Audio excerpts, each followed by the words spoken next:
Coronavirus, c'est vraiment satanique. C'est noir sur blanc. Bible lobi nyonso ekomami na livre Apocalypse ekosalema yenge bena ndenge ekomami. Il y aura des tremblements de terre, il y aura des catastrophes. Oyo salamana e yango eyelelo. Otomona susu na Rwanda mikolo otika koleka 2 jours passés awa. Ndenge nini mabele montagne et se déplacer et tiki érosion. Chez Biso Télévision, chaîne Oyo Ekokani na yo. Chez Biso Télévision, la chaîne qui vous ressemble. Chez Biso Télévision, 2e vitesse. N'hésitez pas à liker notre vidéo. Et si vous êtes nouveau sur notre chaîne, n'oubliez pas de vous abonner et d'activer la cloche des notifications. Chez Biso Télévision, Souka. Oyo azali penza moko ya banaliste, ya lobelaka mingi makambo tali bonzambe et puis le makambo tali politique. Mais dans ces pays-là, qui meka kosala analyse moko concernant une maladie qu'on appelle coronavirus. Oyo ezali virus moko ezali ko ravager le monde. Par rapport à la réalité, on a dit que solo lango nande konangai de façon que libota na nzambe to meka kozwa quand même bo sosolito pe boyebi na maima koleka liboso ya baimboka na mokili mobimba mbote nde konangai ya msiambe mbote na bande ko nyonso pe ba ozwa baku ya kotala biso na elonga info soki nzamba zongi te to kozalaka a pona kopesa ba nouvelle to pe basango ya mokili na ye tata likolo biso na se boni mokili ezotambola to pesaka bino basango parce que nzamba che biso lokwa intermédiaire ya ye nzambe na bino biso pe bato na kati donc to zoka banga moto yo ke panzambe yango to yebisa bino voilà santé ndenge nzamba osa ngolu na ye eza na bomo na biso yango toujours pe masiko yo na utotala na publication moko ndeko moko à vivre na kati ya eloko ba tcha ba pe ma comme na ngoko to nini oxygène c'est-à-dire avec 2 heures du temps il a payé mbongo ebele abandi olela na hôpital batuni babi ozolela pona nini mbongo au futi eza mbongo efuta mieza yo mto futi te eza musala mto futi alobi na olela pona mbongo te na olela pona pe maoto sakanaka nango to saka nango baje car pona moi temps mokie na zui ya 48 heures te 24 heures te ka 2 heures ya journée moko basali ka moins 2 heures ta mbongo ebe na futi so bana bota matilo so nzamba ane ko futi sanga ba facture ya paiement na ça lettre comment ça m'a et ça les moi somme hein il y a on a nzamba za mystique oh pesa paiement na mbisi na mai oh pesa paiement na nzete paiement na likelele na sa bambela paiement na ndoki azoloka batu pa paiement donc voilà. Merci Ndekonanga Yams. To mekano ko beta masolo par rapport à la réalité où c'est commun na kati mokili na biso. Bilembono sur le temps de la fin et c'est ko kisami Yams Yambe coronavirus. Ezali moko ya ba signaux fort ya kolaksa pour annoncer arriver à le Christ. Ou ezali kaka maladie ndenge ba Ebola et ya pona yo ozo ngo ndenge ni. Te coronavirus ezali maladie moko satanique. Coronavirus c'est une maladie satanique. La Bible déjà le bina biso na Apocalypse so bande bandi ngana banda ngo mingi na 10 pour mon vraiment niveau Apocalypse bandi ko fungola biso ko makambo ebelo biso to vivre na ignorance.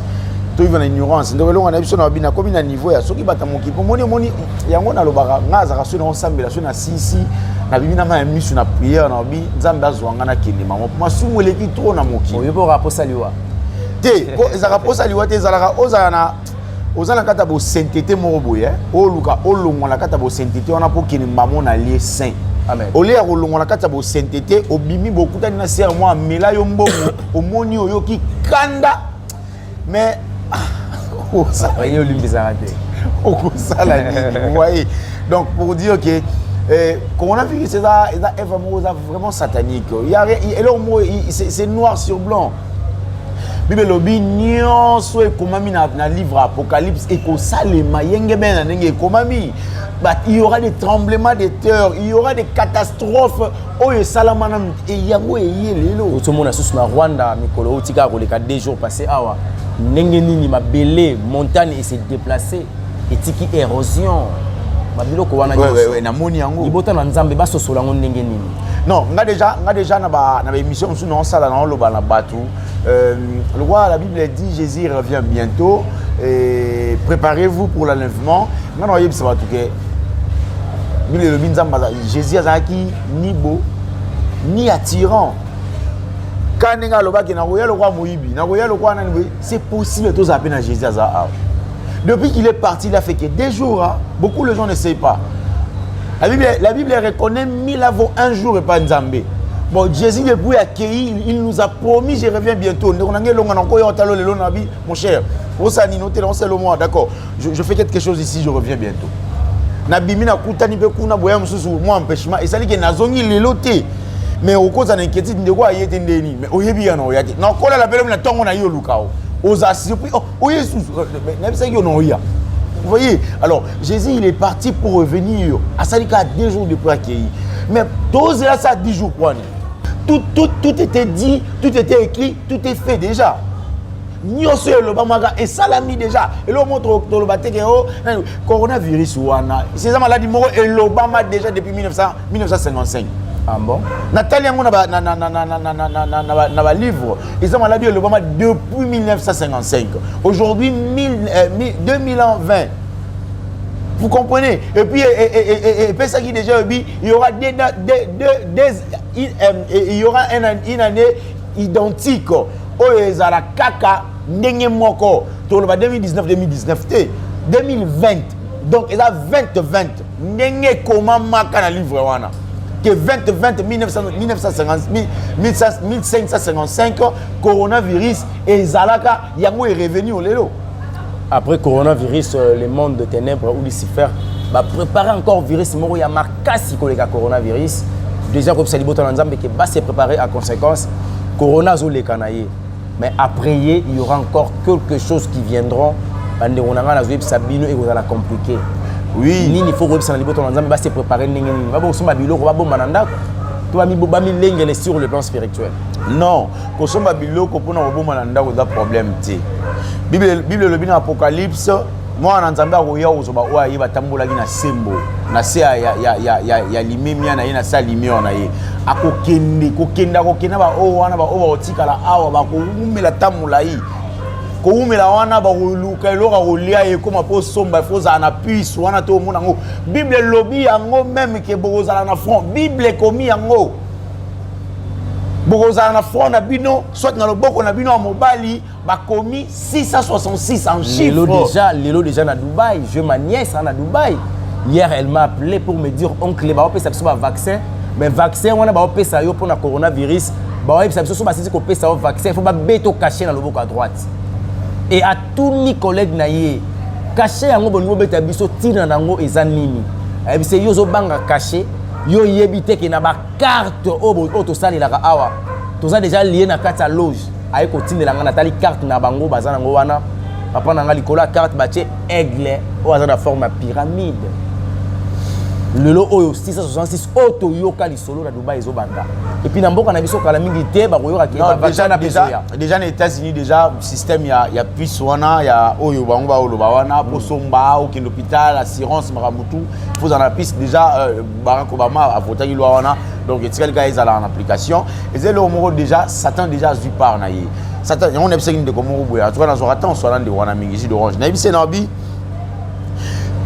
Diable a compris qu'avec Fali, avec Maître Gims, Maître Gims soit bête à concert, il faut une année, à tout ça, stade, Kofi pour répéter, il faut 15-20 personnes, ou raconter 50 personnes, mais chaque dimanche, ville qui ça kaka déjà chaque dimanche on va ni première rite 17e to 18e rite au coup de bateau bazaka bana première rite 18e rite na bisio c'est plus de millions de personnes au bazaka bana première rite 18e rite et ça c'est chaque dimanche oh mais ça Nathalie non qui n'est pas fallu quand on répétition à répéter même sur moi 20 personnes gars nana ya nanga à chaque dimanche ya omoni basala nzambe belé babandaki na nzambe mais satana ye alakisi bango ndenga alakisaka ye mai mwana nzambe alobi tala o nyoso so fuka melinga kopesa melayo alakisi pe bango to bomoni murano oyo moni jipo oyo so fuka melinga yi papa na bino ekopesa melabino ndeko atali azana nguya mukie okso mukie asa nini Bible lo baki yango na tango asuka to koyeba bango na ba comportement na bango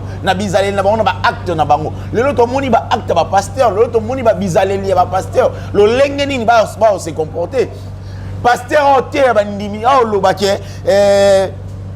pasteur o lo baki il y a pas de verset vu que la Bible précise pas de verset tant pasteur a permettre ba to ba sala sodomito et puis azolo bango pasteur Azur audacité la Bible précisée en moté. Et puis tant au salon de émission to lobby abande ko bando combattre bando contredire biso parce que balinga pasteur na bango Marcelo mingi na bisi bango problème ezate donc voilà ça n'engage que moi ça n'engage que moi peu importe ma union sur vérité finit quand par kobima papa au moins ma union sur ça mao eza satan na muto frapper eza na nzamba frapper te et puis nzamba va frapper ne soute parce qu'il est parmi nous aïe zo ba oyaye siko ba obo tika na ba okuta na ba pasteur wana bangonde ba koyeba siko so ba ndo yosambela kuna so inzamba ya zubiso to kei ba obo kotika la awa ya ngona yebisa ba ndeko nyonso abongola ka motema ndeko papa elonga évangéliste elonga ndeko nyonso abongola ka motema ati azui baptême po ayamba Yesu kwa mokonzi obikisi na ye mais après le péché chéri na yo etika ka ete ya ko soit moi sabato soit ya kozana ikobo soit ya kozana bolingwa mbongo peut pousser na n'importe quoi c'est pas tard à revenir lisuka et pas nzambe à reconnaître ma benaye à confesser nzamba olimbisa ye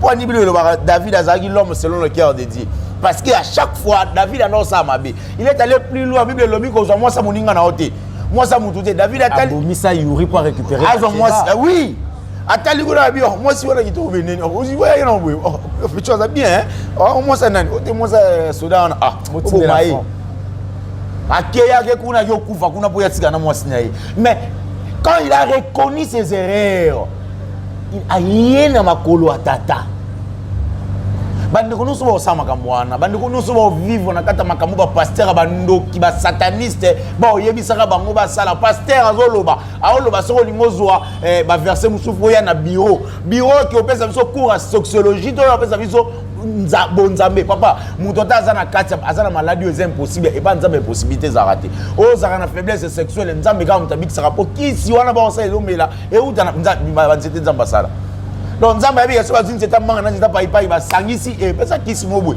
oh biso to yebite donc aza na possibilité ya yemo kwa bikisa yo olongo na éjaculation précoce olongo na maladie wana olongo na milimo ma belle ozana ngo déjà ozana ngo vivre na ngo oyebiti et puis bandeko bele baza na poto basambela lisute excusez-moi les termes bandeko baza tela satan aza malin na bisio azui mundele abi mundele na Afrique na mono ba osambela mingi ba osambela mingi te awa po batwa mbongo bele pesa bango 15 heures de travail 15 heures de travail wana ndeko papa na ngai po mona noir out africain na kimokolo ba kepoto akosa na bureau ba koso théâtre bango no sebake na sa kayu siko beta machine kayu wana na solina ndeko mona Londres bisinga bi mon cher omoni kayu boyoka wana ebi kayu ezakani libanga kayu tingana bien abi ya ma kayu wana obli boyoka kayu wana mayango wana ça dit tu sors de ta maison même sous 5 heures pour revenir à 18 heures fatigué épuisé du coup on est obligé au là et si on sala la place mi balé au sani tu n'as pas le choix comment vivre le cola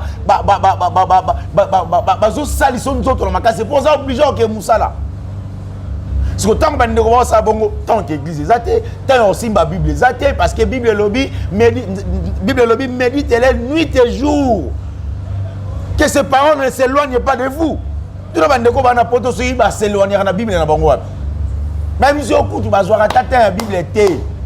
Merci ndeko nanga Yamsa Yambe o penza o sepelito ya maolo na elonga info pona ko beta lisolo concernant émission réveil spirituel. Ouais.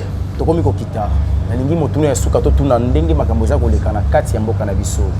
Lelo oyo l'église du Congo, l'église de Dieu par rapport à notre pays.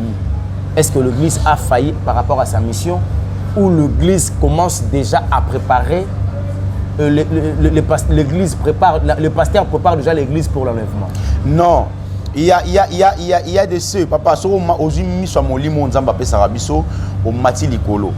Parce que nzamba zana ba wa ya so laka. Ngatala, ngai so ina kei même le zizi la tanto kendara, so yo ka mabonde langa, yani lo munga na singa nzambe pambola ngati, na singa nzambe na mona yo. Parce que quand Dieu se manifeste dans ta vie, cela veut dire les esprits sataniques nyonso, elalimba moko.